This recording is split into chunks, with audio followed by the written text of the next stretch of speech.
It's time for Coffee with the Chicken Ladies, a podcast for people who love chickens.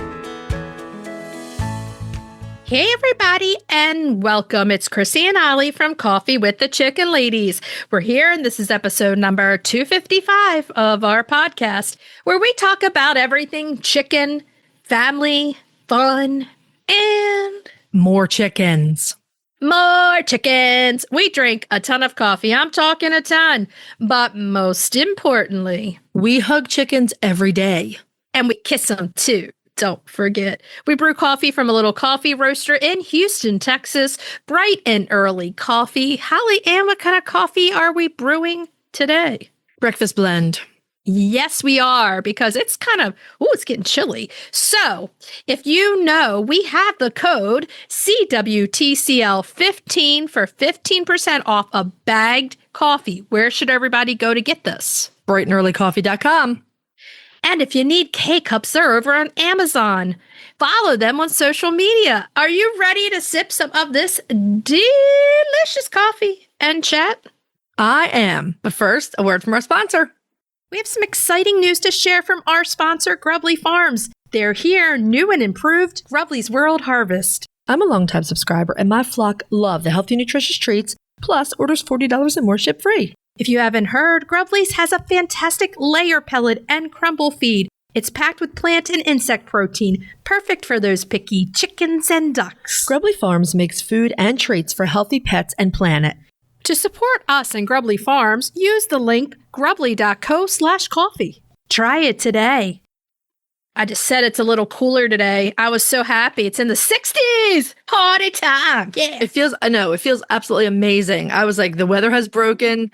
Fall is approaching. All is right with the world. Did not sweat through my sweatshirt this morning. Yeah.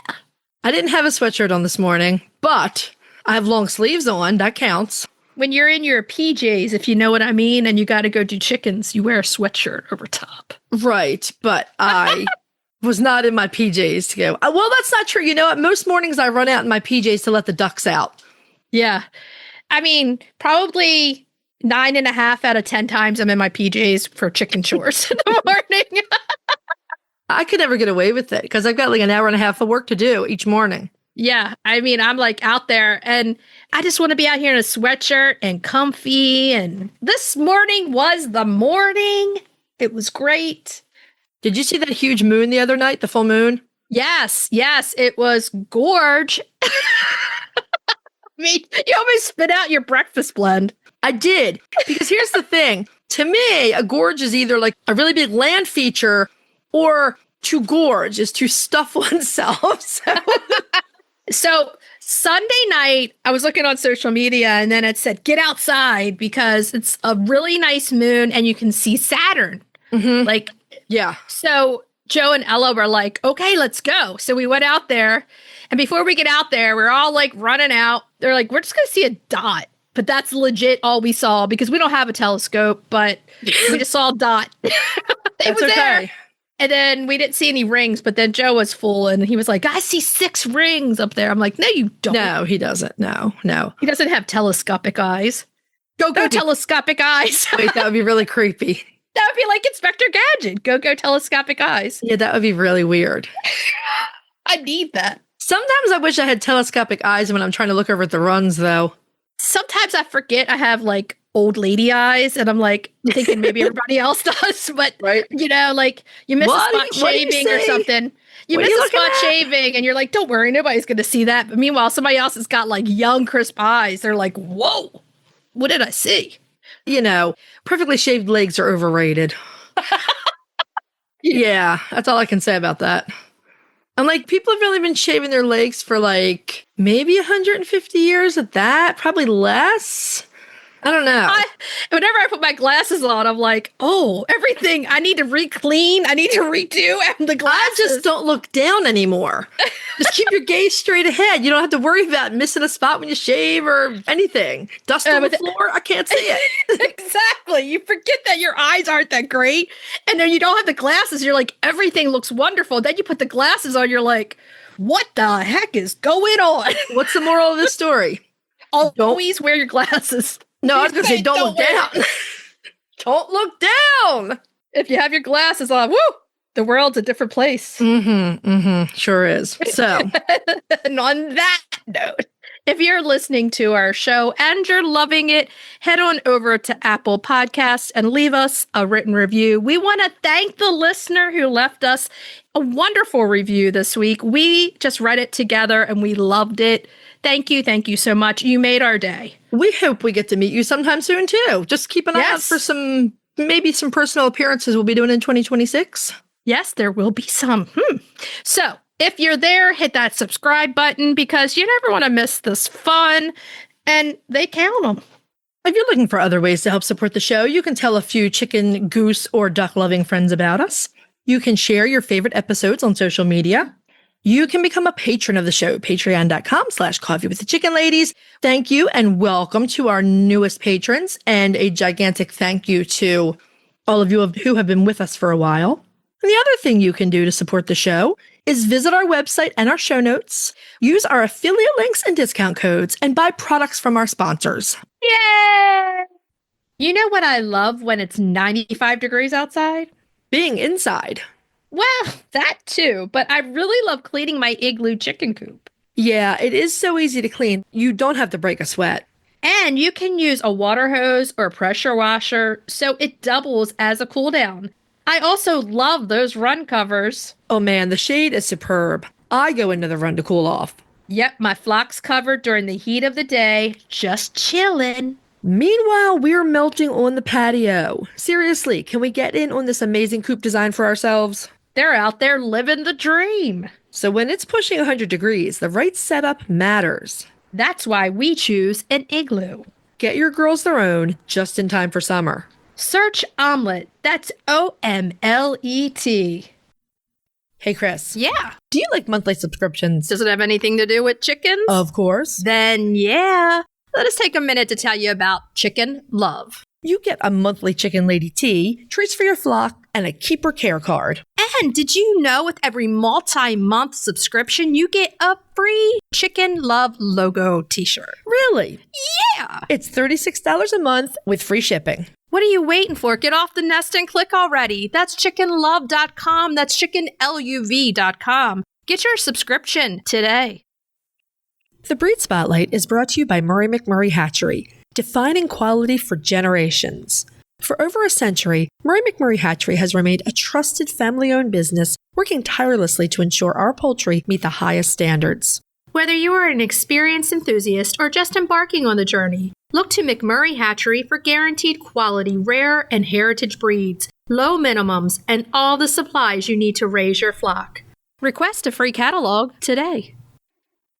Oui, yes, yes, we love the French. Oui, yes, yes, we love the French. And this week, it's a French breed spotlight.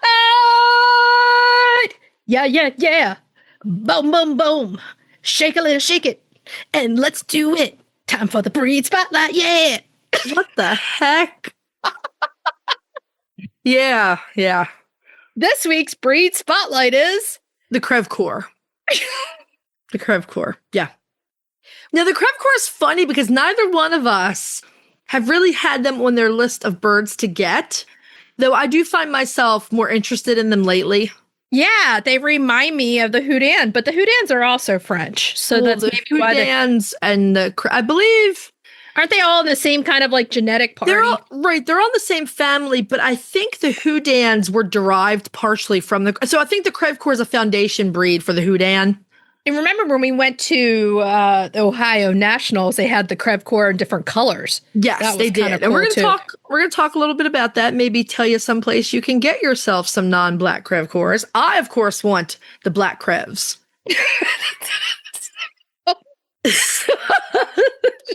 Big girl. So yeah, the black Creves would be amazing. I would be good. I've never had an all black chicken. Oh, you know, I love some all black chickens. They're stunning. They are. And you know what? That green sheen, it would be amazing. Mm-hmm. Now, you got a duck. You have a duck now, the Cayuga duck, that is all black, right? She is drop dead gorgeous. I mean, absolutely one of the most beautiful ducks I've ever seen. Snapdragon is her name. Snapdragon. Bum, bum, bum. And I'd still like a black runner eventually, but I still have one of my senior Jersey Giant hens. I have Jane the Langshan black, Indigo the black Cochin. Yep. And is there some, and the 2 Australorp boys. See, I think I might be one that would introduce a Crevecoeur. Definitely. Oh, I like, don't know. what? You're going to introduce a Crevecoeur and I'm not? Somehow, like, I would be okay. I would be like, merci. Every day to the Merci beaucoup. Like to the Houdans, I'm like, would you like an egg? Well, I forgot my beret. If you want to impress me, you need to go learn and pronounce the word for egg, which I do know what it is, but I'm not doing it right now. Oh, tell me. What is it? It's Oh, God. Okay. All right. Let's do this. Let's get back on track. Let's do it. Believed by some to be the oldest French breed of chicken, the Crevecoeur was developed in France several hundred years ago. Some sources document them as early as the 1200s. That's early. That's early. They are very dramatic looking birds. They're similar in many ways to their cousins, the Polish and the Houdans, as we were just saying. Some of my faves. They are usually solid black with a large crest, a beard, and a V-comb. Now, they are used as dual-purpose birds, but we think that their docile personalities make them a great candidate for the chicken lady flock. Heck yeah. I mean, the largest ones I think I've ever seen were at the Ohio Nationals. Yeah. Those were like, Ohio Nationals was like the largest birds I've ever seen in my life. Like that's the benchmark for all these standard bred birds, right? They're supposed to be this size.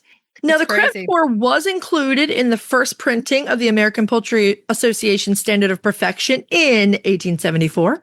For many years, they were critically endangered, but decades of work by breeders has moved them into the watch category of the Livestock Conservancy's conservation priority list. Thank you, Jeanette. She was one of them.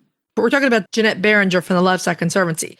She chronicled her breeding program on Facebook in a Crevecoeur breeders group, so that's still accessible. The Crevecoeurs come from the Normandy region of France, and their name comes from a village called Crevecoeur, which translates to broken heart. Oh, no.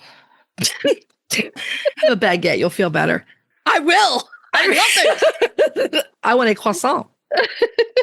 The village sits in the department of Calvados, and you may recognize that name because of the famous apple brandy that is distilled there, Calvados.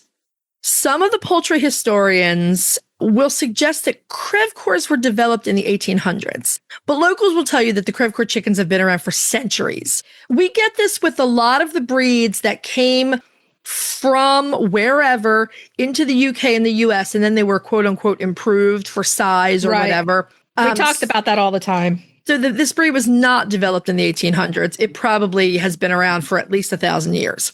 It was, quotes, improved. Right. Right. Exactly. And the thing with improving breeds, like at the time, all the farmers were being told this is what you should be doing. You should be quote unquote improving these breeds. We know now, 200 odd years later, that in a lot of cases, that was not a good choice, genetically speaking. But anyway, Crevecoeurs were kept as a dual-purpose breed, and some people continue to keep them this way. They first showed up in the U.S. in the 1850s and 1860s. And again, in the 1870s, they were in that first printing of the Standard of Perfection. Right. Poultry historian Lewis Wright and all of his contemporaries mentioned the Crevecoeur's reputation for being fragile health-wise. Wright does say that the robustness of the breed did improve towards the end of the 1800s. He also thought the Cochins were bred into the English strain at some point because the Crevecoeurs were starting to show more fluff than normal. In the US and the UK, people were breeding Cochins to everything. I know, because, I mean, you look at a Cochin, they're like majestic. Seriously. They're amazing, but they really don't belong in Crevecoeur bloodlines. Not really. The Crevecoeurs never became as popular in the US and the UK as they were in their native France. And that makes me think, like, if everyone in the US and the UK was saying that these birds were fragile health-wise, again, this is in the 1800s, but they did fine in France, what conditions? There's something going on. It was geographic. It was a geographic environmental issue. Exactly. I did some flipping through poultry journals. You know, I love those old poultry journals from the late 1800s and early 1900s. And I did find several mentions of Crevecoeur for sale here in the US. They were around. They weren't massively popular, but they had their fans. I need one because that V-comb is fantastic. Oh, now it's going to be a competition. Which one of us gets a Crevecoeur first? I see how this goes. That will be me. I will win this competition this time. Oh, I'm going to sit back and watch you get yourself a Crevecoeur. Uh-huh. Okay. It's on now. Okay. The Crevecoeur that I'm going to get, they're larger birds. All right. But not massive, okay? Roosters are weighing in between 8 and 9 pounds, and the hens around 6 and 7. They're going to fit in perfectly in my flock. Black is the most common color. And if you think that's just a black chicken, that green sheen is a second color for that chicken. So you can get some beautiful IG-ready pictures just with the sunlight for chickens like this. Take my word for it. You can definitely do it. So it's the most common color and the APA accepted color, but they also come in blue, white, and splash, which we've witnessed at Ohio Nationals, and they are gorge. They're gorgeous. Blues are beautiful. They're gorge. The blues are really beautiful. I mean, I don't remember if we saw the whites, but we saw the blues and they were really pretty. And we saw Splash. We saw Splash, yeah. Gorgeous. Yes, I love them. Now they're broad-breasted and the rest of their body is pretty well balanced, so that's good. Their wattles and red earlobes are small and almost completely concealed by feathers. And they share the same skull type and wide nostrils as their cousins, the Polish family. Their beards and crests are on the large side, which is awesome. Because I love the top hat. Oh, chicken. It's very dramatic looking. It's very cool. It's just my chicken. It's dramatic. It's going to make a statement. And I will get one first. Yes, I will. I'm just waiting for this. Just waiting. Waiting for this Crevecoeur to appear. The hens have a more rounded bonnet-shaped hairdo. Let me tell you. Like the Polish. Cannot wait. And the legs and feet are dark and like a leaden blue. Mm-hmm. They are. Now, drum roll, please. How well are these Crevecoeur hens at laying? They're good layers. They're going to give you about 150 large white eggs per year. And keep in mind, that Polish family, Houdan, the Crevecoeur, they're all giving you white eggs, which you need white eggs in your basket to get those other colors to really pop when you want to show those off. And they're known to continue laying into their senior years, which is amazing. Mm-hmm. Now, they will sometimes go broody and raise a clutch if you want that. You don't. Hopefully they don't. That's all I got to say about that. That's all I got to say about that. If you don't want a broody chicken, I hope you don't get one. Exactly. If you want a broody, I hope you get one. Hopefully you'll get one. You never know. So this is a little known chicken that makes a very, very good pet. They are gentle and sweet, but they're still chickens, so they like to be digging and scratching and doing chicken things. You want to handle them often to keep them tame. This is one thing to remember about chickens like this, and all chickens in general. The more you handle them, the sweeter they will become, and the more they will be used to it. So that's a good thing. They're a great addition to a backyard flock, especially a flock made up of other gentle breeds, like the Houdans, like the Polish and their family. They can all go to the French bakery and get some macarons together. They would love that. Croissant, please. Pain au chocolat. I'd be the baguette. They do pretty well in both heat and cold, but you must protect their crests and beards from getting caked with snow and ice. That is a recipe for not healthy bird. You know, the same way they kind of are similar to the salmon faverolles also. They all have that crest and beards, and you gotta watch. Yeah. They're also unhappy when they get soaked by rain and they're stuck in mud and muck. I mean, they're just, I don't know if it's a question of they're delicate health-wise or that they just need more weather protection and they need to stay cleaner. I mean, maybe and they have really high standards. They have to stay at a 5-star inn instead of, Exactly. Right. So they may need an occasional crest trim to keep them from going feather blind. I just did this to Celeste 2 days ago. One of the Houdans. I put her on IG before I did it. And, the Taylor Swift album just came out, Life of a Showgirl. Mm-hmm. And that's the only song that I like because I feel like that's my chicken. It's like when she walks around, it's the life of a showgirl. Like her crest is so fantastic. Okay. But I had to trim it because it's around her eyes and she couldn't see. That's important. I mean, feather blindness, a lot of times with the big crested birds, people say that they're skittish, but that's a direct result of feather blindness. I mean, of course, you're going to be easy to startle if you can't see. Exactly. Now, these birds are not a great candidate for unsupervised free ranging because even if you trim them for feather blindness, they still can't see above themselves very well. Right. And that makes them really easy targets for predators, especially the aerial predators. When I have Celeste and Gigi out, you have to stand exactly with them because those two you have to really watch. Yeah. Now, Crevecoeurs can make a nice homestead breed depending on what you're looking for, but they are not just the type of chicken where you can just open the door and expect them to take care of themselves. That is not going to happen. They are going to be like that companion chicken that you have the car seat for the stroller, take out to social events. They're going to draw a lot of attention because they look a little different.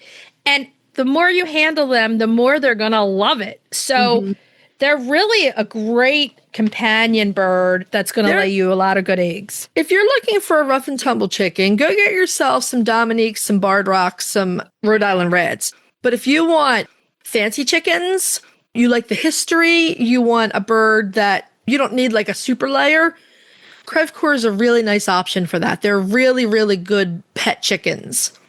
I'm going to have a DiCarlo Crevecoeur. You got to mix up your French and Italian a little bit. Her name is going to be Macaron, and I'm going to call her Mackie. Actually, I like that. I think Macaron is a perfect name for a Crevecoeur hen. Good luck. So, speaking of luck, here we go. In 2017, Greenfire Farm imported fresh genetics from France. And the Crevecoeur have become easier for the average person to find, like me. Are you average? No, not Yeah. That's But that means it'll be even easier for me to find. Okay. McMurray Hatchery carries a beautiful line of black Crevecoeurs, while Greenfire Farm is currently concentrating on blue and white Creves. This is not a bird that you're going to find in your local feed store unless you are very, very, very lucky. So if you want them, your best bet is to order chicks. Are they sexed over at McMurray? McMurray sells the Crevecoeur sexed. Greenfire, they're unsexed. McMurray, I'm coming at you. I'm going to get my Crevecoeur. Oh, I thought you didn't want a black Crevecoeur, miss. I said I would. Green sheen. Okay. That's a different color right there. I thought you said you were coming for the white and the blue, but... Well, I can't chance getting another boy because the little man would be so upset if he had competition around. He would be like, that is my mama. Don't come near her. Well, we'll see how all this goes. Yes. Be looking on Insta for the Crevecoeur. Next year. This is not happening. Yeah. I bet you $1,000 you will not have a Crevecoeur by the end of 2025. I'm thinking 2026. Well, like spring chicks. So you're saying you don't take that bet. That's what you're saying. Well, maybe I will. Who knows? Well, I need to know. You can't. I will meet you in the street for a duel. Who with the Crevecoeur chicken? God. All right. Are you ready to dive into the fascinating world of backyard ducks? Look no further than Metzer Farms, your premier destination for top quality waterfowl. Whether you're a seasoned breeder or just starting out, Metzer Farms has everything you need to elevate your flock to the next level. And if you're passionate about call ducks, you're in for a treat. Metzer Farms hatches a stunning variety of call ducks, meticulously bred for their miniature size, beauty, and calm temperament. From snowy whites to vibrant colors, each duck is a masterpiece waiting to grace your backyard. Visit MetzerFarms.com today to browse their extensive selection and start your journey into the wonderful world of waterfowl. Metzer Farms, where passion meets perfection. If you're looking for a chicken coop that's produced in a planet-friendly, sustainable way, try Nestera. Each coop is made from highly durable, 100% recycled plastic that keeps the equivalent of up to 2,000 shampoo bottles out of a landfill. Their clean, modern design will fit into any garden or run area and comes with an industry-beating 25-year warranty and a range of handy accessories. Simple to put together, so quick and easy to clean, and most importantly, red mite resistant. Your chickens will love it. Quick shipping from Nestera US. For a 5% discount, use the affiliate link in our show notes, on our website, and on Instagram. Link in bio. Check them out today. Okay, so we're going to move on to main topic. Yeah. Yeah. Yeah. So this week's main topic is one that we have been getting. It's weird. Sometimes things come in batches. Yeah. And this topic has been coming a lot in some listener questions that we have been getting. And it's limping and lameness in your chickens. And this is a big problem sometimes for chickens. It can be, yeah. Obviously, we all know what limping is. I'm not sure everyone knows what lameness is. Lameness encompasses limping, but goes further than that with trouble walking, and it tends to be chronic.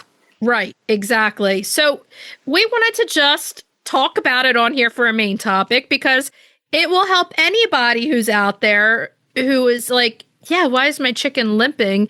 And it has happened to all of us. I think 2 summers ago, Spicy, I think, jumped wrongly on her leg and she was limping for a long time and had to go see Dr. Rebecca and get on medicine and all the good things. Soft tissue injuries can take a long time to heal. Yeah. And you sometimes doubt yourself, like, am I doing the right things? Yeah, think about a chicken. They're not sitting down in the coop with a warm compress or an ice pack on their leg saying, I need to rest this. Right. So it takes longer for things to heal up. Now, the other thing is that we have found that these symptoms are not always as straightforward as they seem.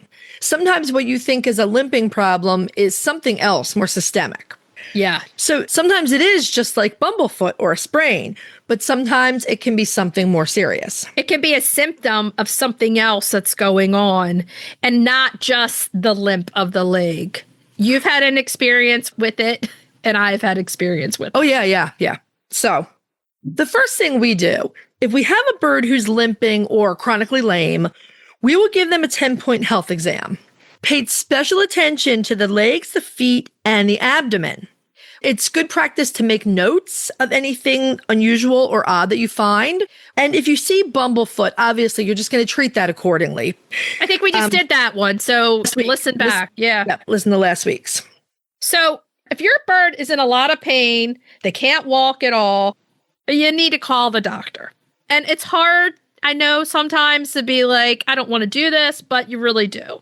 And the doctor needs to look at her as soon as possible because it can be different things. It can, for milder symptoms, you can sometimes wait a day or two or see what happens. But if it's major, like they're not getting up at all and laying, then that is when we say, call the vet ASAP. If it's a little milder, you can watch for a day or two and see what happens. But if you have any appropriate pain meds or anti-inflammatories on hand from your vet, you can give a dose of those. If your vet's already previously prescribed them and you may have them left, a non-steroidal. This is a note that Dr. Rebecca always tells us. Chickens are allergic to the steroids. They will cause harm.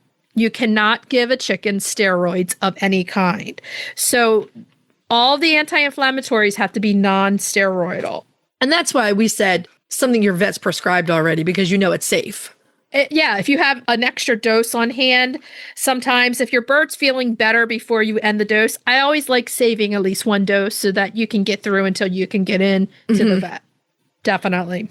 Now, if you decide to wait a few days before calling your vet and your chicken is not improving, or if she has lower level symptoms, but they are continuing with no change, it would be a good idea to get her checked out. And here's the thing. This is what we have learned. Hip problems, bone and soft tissue injuries, infections of various types, and even reproductive problems can present as lameness.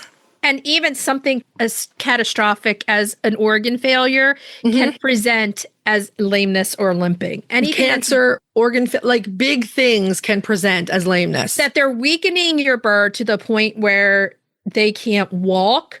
It may look like just a limp, but that's the point where we're saying it can be way more. It can also be inflammation, fluid, pressure. All of those things can cause walking problems. And again, they would be attached to major health issues. When I do the 10-point exam, I always start at the bottom of the foot because I want to rule in or out bumblefoot instantly. I usually have Pete pick them up. I look at the bottom of the feet and then I'll commence with the exam. But the feet, you want eyes on really fast. The other thing is sometimes bumblefoot can also be a symptom of something else bigger too.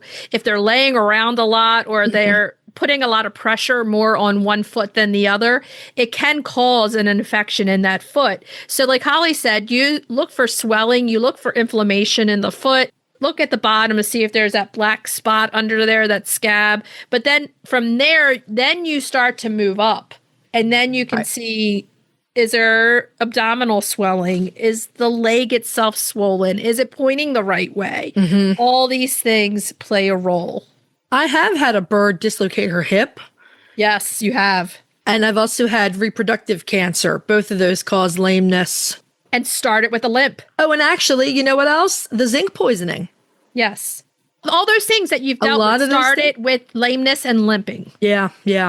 So, I mean, it's one of the ways they show a weakness.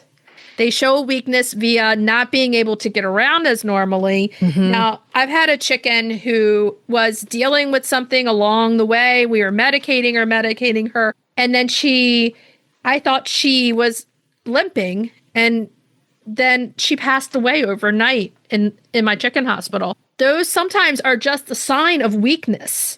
So you have to check the whole bird all over to make sure. Now, here's the thing. Nursing, you're going to get this from me because I was the animal nurse, right? Most of importance. It is so You're going to get it from me too, because my mom always said that too. Yeah. The vet is important, but the nursing makes the difference. Nursing care. Joe always says to me, don't get obsessed. And I'm like, a good nurse is obsessed. Because you're watching like crazy and you're on anything that you can help with. Right. So whether you're treating your chickens yourself or you're following your vet's instructions, you need to stay consistent with the nursing care.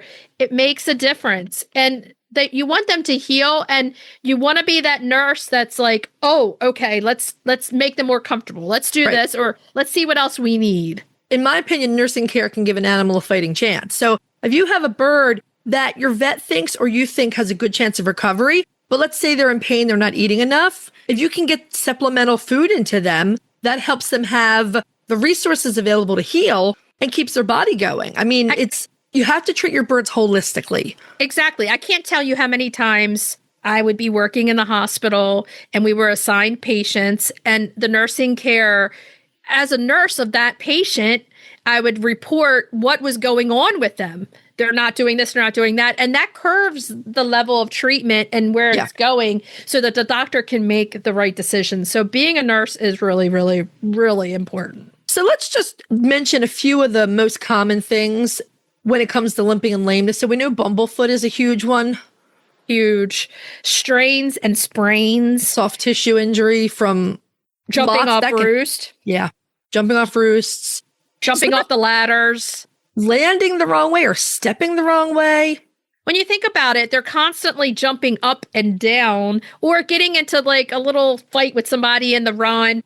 Those things can happen, definitely. Right. There's also injuries other than bumblefoot. You know, there can be cuts, abrasions, even abscesses on their feet other than bumblefoot. Exactly. They can have abdominal fluid, which Holly's chicken did have at that point. And you noticed the problem with limping. And it was that the abdomen was full of fluid and pushing on her legs. She also, and I've seen this a lot with just leg things too, because it's a pain response. But that bird, we're talking about my Delaware apple blossom, she had really high respiration too, which is a pain response. That's a good point that we definitely need to bring up. I'm glad you did, because chickens will pant or breathe with their mouth open as a pain response. And you can see them, like, sometimes it's full body and you can see their tail like rhythmically moving as their respiration goes up and down. Yes. June's one that does that when she's uncomfortable. The bigger the hen, the more evident it is, but you'll see it in any of them. You can see it. And that is one of the only ways that they will show you a pain response is through the respiration. So if you notice they're breathing a lot faster than normal, open mouth breathing, something's hurting somewhere at that point. Yeah. Or, you see that full body breathing and it doesn't abate. They just, they keep doing it. Right. The other thing that can cause it, leg problems. My Drusilla had a ruptured ACL unfortunately, there is no, and we still to this day, that happened, more than 5 years ago, joke around about my support bandages that I made her. And the story there, you were on vacation. She was staying with me. You had thought she broke a toe. That's one of the things I thought. As soon as Pete and I undid the bandage, we said, she has not broken a toe. Her toes are fine. But we couldn't figure out what was wrong with her either. Clearly, what we're calling her elbow, her knee. Her gait was like weird. Yeah, she had a little hitch in her giddy up. It was kind of strange when you watched her walk. And she did not have a huge pain response. No. But clearly there was something wrong here. So we ended up taking her. I always call him old Dr. Ryan, but you do all the time. And he's since retired, but he was a great vet. He was over in Carroll County, Maryland at Feather, Scales, and Tails. And I took Drusilla over, and this was the very start of COVID, the very, very beginning, right? Because I couldn't go in with her. Right. And I remember he said to you, this is a good-looking bird. He did. Yes, she is. He said, Mrs. Kazmala, this is one good-looking hen. Well, thank you. But what he said then, and I don't know if this is ever going to change as we see advances in pet chicken medicine, but he said, I'm really sorry. He said, this is such a nice hen. I don't even really know where I could refer you because no one's going to want to try this reattachment surgery with the hollow, like light, fragile bones in a bird leg. Exactly. Like for dogs, the torn ACL gets repaired, right? You go in and do an orthopedic surgery, but for a chicken, you can't. And so I said, okay, Dr. Ryan, this is a nice bird. So what do we do? He said, you let her live her life. And that's what she's done. And she's 9. And she's thriving. Yeah. Yeah. So she still has the whole gait problem. She walks strange. She does get pressure, bumblefoot, because she puts more weight on the other side. He also said that would happen too. Right. He said, you're going to see bumblefoot on that other foot.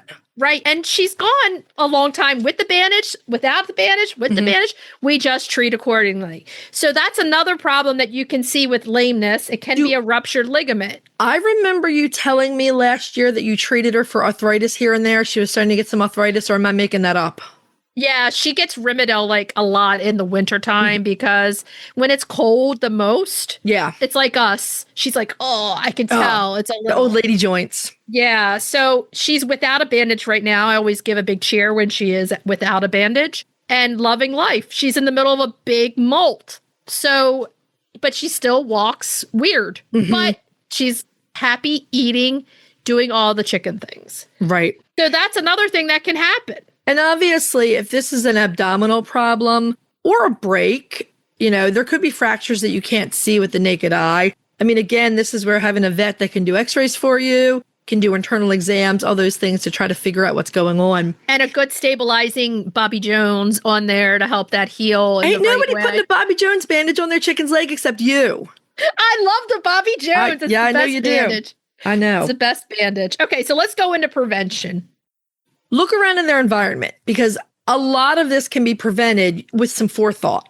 Make sure roosts aren't too high and that your floors have a cushioning layer of bedding. That's really important, especially for the big birds. It's one of the things I overdo. I think one time you were over and you were like, you looked in, you were like, dang, that's more shavings than I Okay.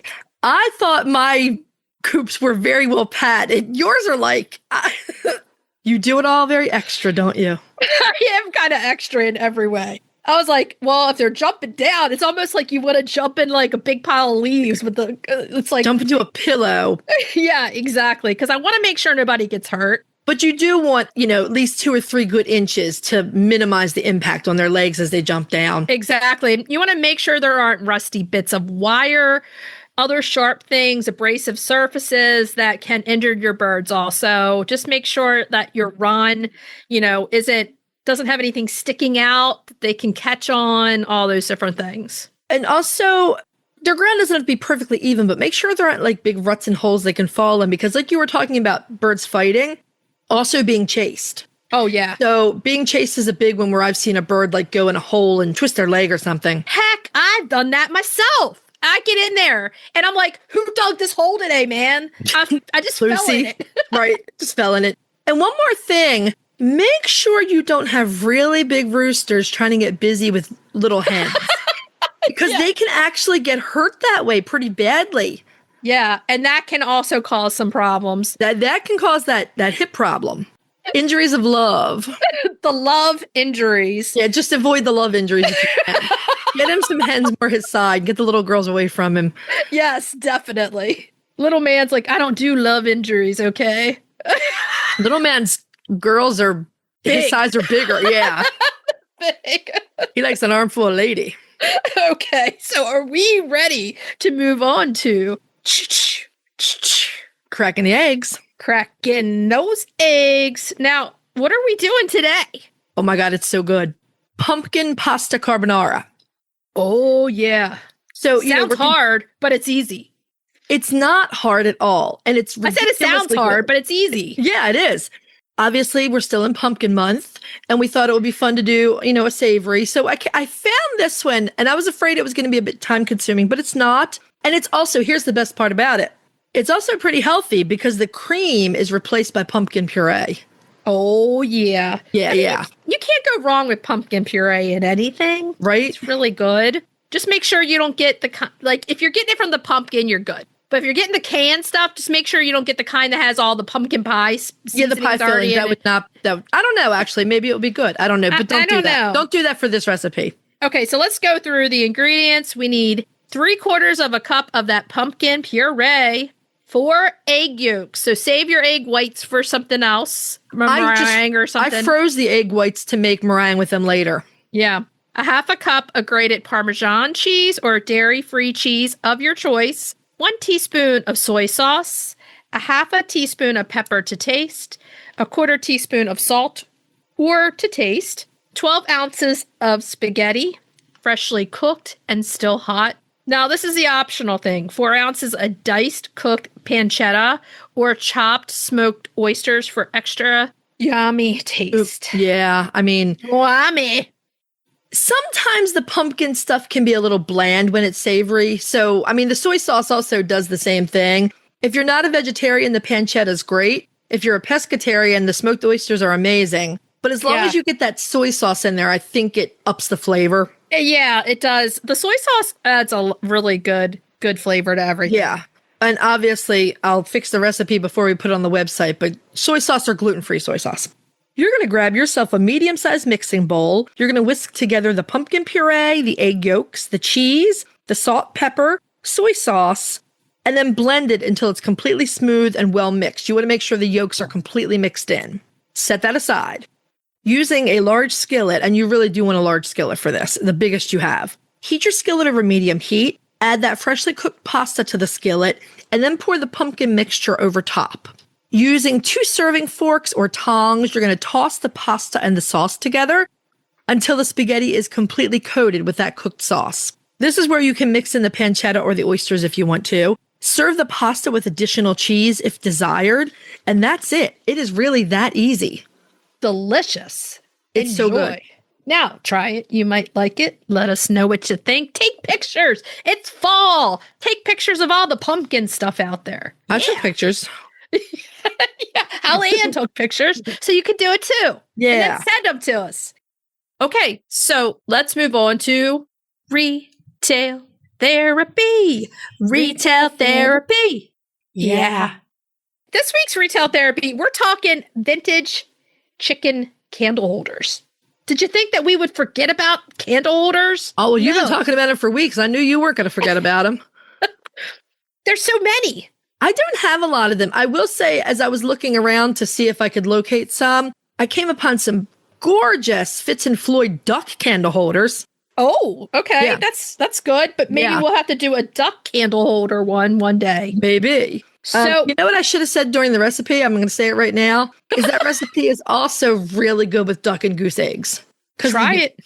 Now, candles. You purchased a candle holder for the studio at a thrift store, and it's coming up. And the other day I was down there cleaning the studio, and I had to light the little tea light that was in it. And it is the vintage party light hen with the chick. And it's the one where you put the candle inside. I remember now. I was sitting here thinking, when did I buy this? Yes, I did. I bought it at Goodwill. Yeah, yes. And you put the tea light in. I have like one that's just like battery powered, and it comes out all the different around the hen. It's the party light. Oh my God, that's funny. So I lit that just for fun while I was cleaning to give me a little more of a party atmosphere down there. Okay. Party chicken light. Okay. It was great. There's so many out there. Now, that is what I had to mention, though, because I just came across it the other day. I'd forgotten about it completely. It's a party in a hen. Party in a hen. Yeah. Now, you have a pair of, I think they were Yankee Candle glazed ceramic chickens that have little votive lights in them. Yes, probably. And then they're on the table between the two lounge chairs. Yes, they are. They're tea light holders. And then I have to think of the name. They're roosters. And they have beautiful, I'm going to put a picture of them on social. They're roosters and they're orange and yellow. And they're like from the 60s. Do you remember the name of the maker? I don't remember the name of the maker, but I remember the ones you're talking about. They're very cool. They're very retro looking. Yeah. There's so many different ones on here that you really wouldn't think that you would see. And I'm seeing ones with 2 heads, which is crazy. That's weird. 1 candle holder, 2 heads. That's weird. I've 2 seen heads. You're not saying 2 hens. You're saying 2 heads. 2 heads. A double-headed chicken. Yes. Okay. It's like a Siamese candle holder. I don't know. You know what you can find a ton of right about now? And that is turkey candle holders. Oh, yeah. Turkey's out there, everything. Okay, so when I look up chicken candle holders, the party light has come up 5 times. The very one that I bought, the big one? Man. You did not know the gem. 6 that you got. I just saw it 6 times. Jeez, I had no idea. And there's You're going to have to put a photo of that one up now. Everyone see the party light candle holder. 7 times. 7 times. Jeez. And I'm guaranteeing you did not pay $30 for it on eBay. I probably paid less than $5 for it. At Goodwill. Yeah, at Goodwill. I think my maximum might have been 7 at the most. It's going for $29.75 on eBay right now. So this is the time. If you want to set the table, you know we love tablescapes. You know what makes the tablescapes even better? Unusual stuff like the chicken candle holders. Yes. And then you go in the thrift store. I've been doing this. And go to the candle part of the aisle. They have taper candles there so cheap that you can just use for your tablescapes. A lot of the time. I mean, I just get them from IKEA, but, are these the ones you have? Yes. Yes. Okay, so you were asking about the multicolored chicken candle holders earlier. I found them. The roosters. Yeah. What are vintage they? 1960 Holt Howard. Holt, Holt. Holt Howard ceramic rooster candlesticks. Yes. I love them. They're so different looking. And I got them at an antique mall. I did not get them at a thrift store. I actually got them at an antique mall. I don't think you're going to get those very inexpensively. You're seriously lucky if you find them inexpensively because they tend to sell from between $25 and $30. I just found them too. But there's actually a tea set that goes. It's very creepy that it came up in both of our feeds like that. It came up. And this one is $20 on eBay for one. But look, there's a tea set that goes with it. This is the sugar and creamer. I want that. I know you do. I knew you would.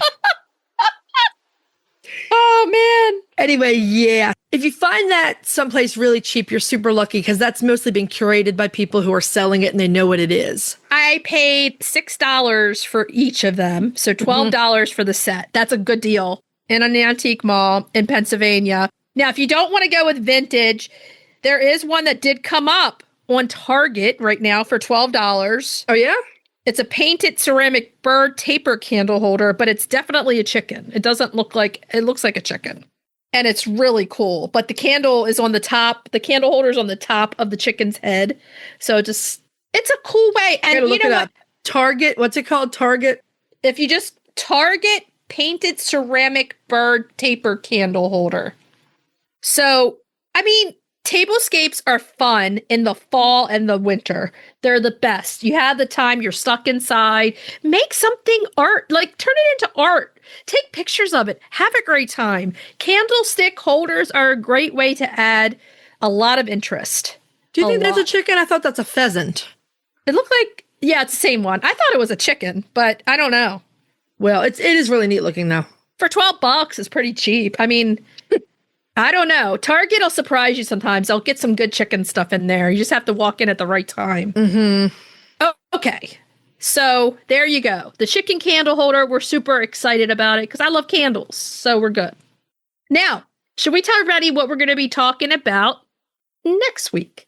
Next week, we're switching up the poultry. Oh, yeah. And we are spotlighting the beautiful Chinese goose.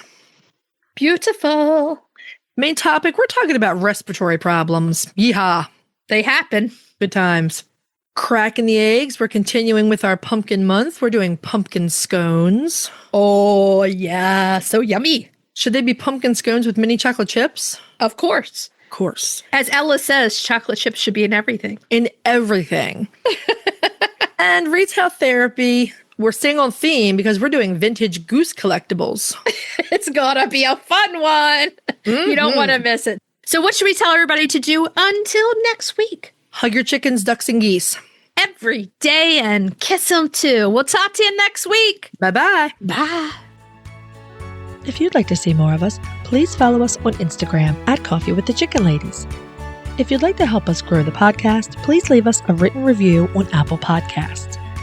If you'd like to become a patron of the show, please visit our Patreon page, patreon.com/Coffee with the Chicken Ladies. Thanks for listening.